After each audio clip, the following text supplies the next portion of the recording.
sebelum Nabi Adam ada satu yang diciptakan lebih awal sebelum Nabi Adam. Siapa? Nurnya Nabi Muhammad Sallallahu Alaihi. Makanya waktu Nabi Adam sendirian, Nabi Adam kan hidup sendiri nih di surga. Nabi Adam sendirian, Bu, Pak, di surga itu ternyata kayak begitu indahnya, dia nggak enak hidup tanpa Nabi Adam doa, ya Allah, kirimkan seorang wanita untuk mendampingiku di dalam surga. Makanya perempuan Siti Hawa diciptakan itu diambil dari tulang rusuknya Nabi Adam alaihis.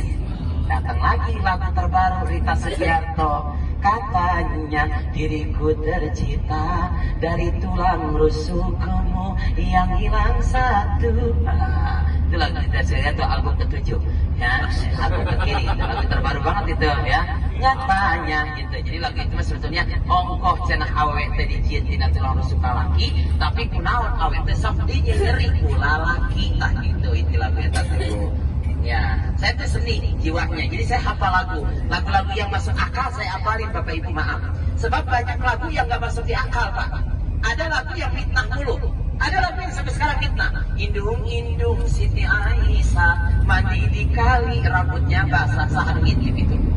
Tahu dari mana dia Aisyah mandi di kali rambutnya basah? Masa istrinya Kanjeng Nabi mandi di kali rambutnya basah? Berarti nggak pakai kerudung dong. Itu lagu nggak masuk di akal buat saya. Kesononya gak enak banget. Tidak sholat, tidak puasa, di dalam kubur mendapat siksa. Masa iya Aisyah begitu? Makanya emang gak ada Siti-Siti yang lain, kan ada, gitu kan? Kenapa harus Siti Aisyah? Kedua, ada lagu yang fitnah orang sampai sekarang, dari zaman ibu bocah, di zaman kurang letik, ketika orang disebut budak stres nih orang. Dia maunya kemana gak jelas. Wahai Tuhan, ku tak layak ke surgamu. Hiji, gak layak ke surga.